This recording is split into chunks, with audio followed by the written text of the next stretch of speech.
On est cette semaine en compagnie de Caroline Ouellette, entraîneur associée des Canadiennes de Montréal, nouvelle entraîneur associée. D'abord, félicitations pour cette nomination. Merci. J'aimerais peut-être te demander d'abord quel genre d'année tu as vécu, parce que ça a été très mouvementé, la retraite en tant que joueuse, entraîneur technique, puis là, maintenant, de prendre à charge l'équipe, c'est beaucoup de changements pour vous, pour toi.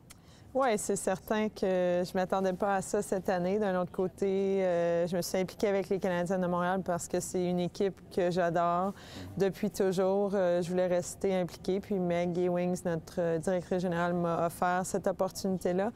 Donc, lorsque Dany Brunet a décidé de quitter, d'avoir Danielle Sauvageau qui était prête à s'impliquer aussi, puis à se partager les tâches, les rôles au sein de l'équipe, pour moi, c'était une invitation que je ne pouvais pas refuser. C'était une opportunité de carrière que j'espérais arriver à un jour. C'est juste arrivé plus tôt que prévu.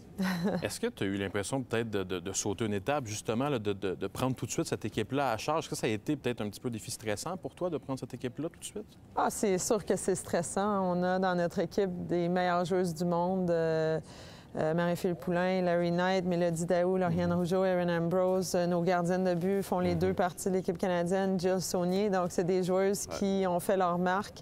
Mais je pense qu'on avait quand même une bonne relation comme coéquipière. Puis je fais partie du programme de l'équipe nationale comme entraîneur depuis quelques années. Je suis entraîneur adjointe à Concordia depuis quelques années aussi. Donc, je pense que j'étais prête à prendre un défi en chef. C'est sûr que c'est arrivé un peu de façon inattendue, mais à date, j'adore ça. Puis je pense que ça va bien à date pour l'équipe. Ça a peut-être été justement un peu plus facile de faire la transition de la carrière de joueuse à entraîneur avec ce nouveau défi-là qui est arrivé. Il n'y a pas eu vraiment le temps mort que des fois certaines joueuses ou joueurs peuvent avoir peur un peu quand ça se termine. Je pense que moi, ce qui m'a aidé dans ma transition, c'est ma fille qui est née en novembre 2017. Donc, je suis quand même revenue pour finir l'année. Ça a été un beau défi physiquement.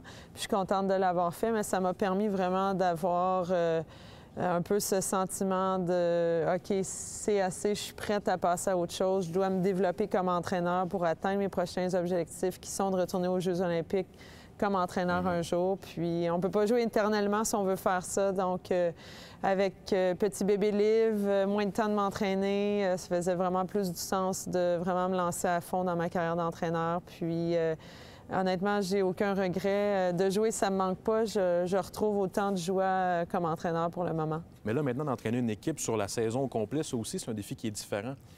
Absolument. Puis la confiance en soi, c'est drôle parce que dans tous les domaines, c'est tellement important. Puis tu peux pas... Des fois, ça va aller moins bien, puis c'est facile d'être fragile de ce côté-là, mais c'est important d'apprendre la capacité de le cacher, puis toujours avoir de l'air en contrôle, toujours avoir de l'air calme.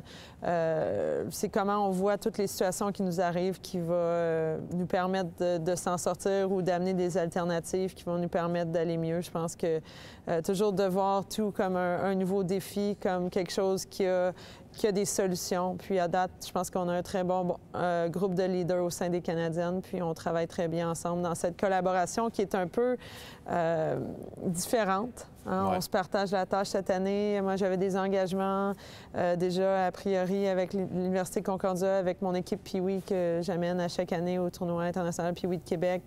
Je me sentais pas prête à laisser tomber ça pour le moment. Donc, c'était comme tout cadré parfaitement. Puis, de savoir que Danielle pouvait aussi nous donner du temps. Puis, à date, de l'avoir comme mentor, c'est incroyable ce que ça m'a appris juste dans ma façon de communiquer, d'approcher différentes situations. Puis ça, pour moi, ça n'a pas de prix. Là. Je ne pourrais pas aller chercher ça ailleurs, nulle part.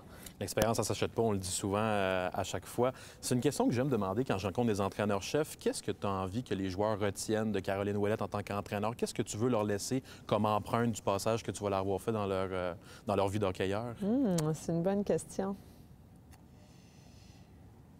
Je pense que dans les meilleures équipes à laquelle j'ai pris part, c'est souvent d'arriver à avoir l'équipe où les filles jouent une pour l'autre. Ils ne sont pas seulement coéquipières, c'est des amis, c'est des filles qui, peu importe leur rôle, peu importe combien de minutes, de secondes qu'elles vont avoir sur la glace, elles sont aussi fières pour le succès des autres que le leur.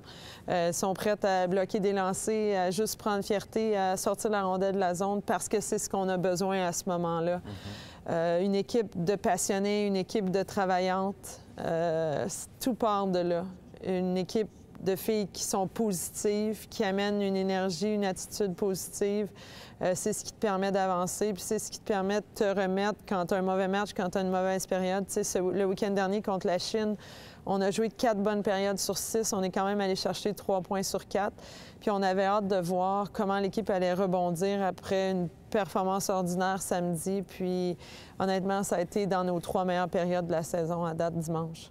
Bien, on va vous souhaiter la meilleure des chances. Je sais que l'année passée, ça s'est peut-être pas terminé comme la manière que vous auriez voulu que ça se termine, mais ça va être un beau défi en 2019. Bonne chance pour cette saison-là et les séries. Merci beaucoup.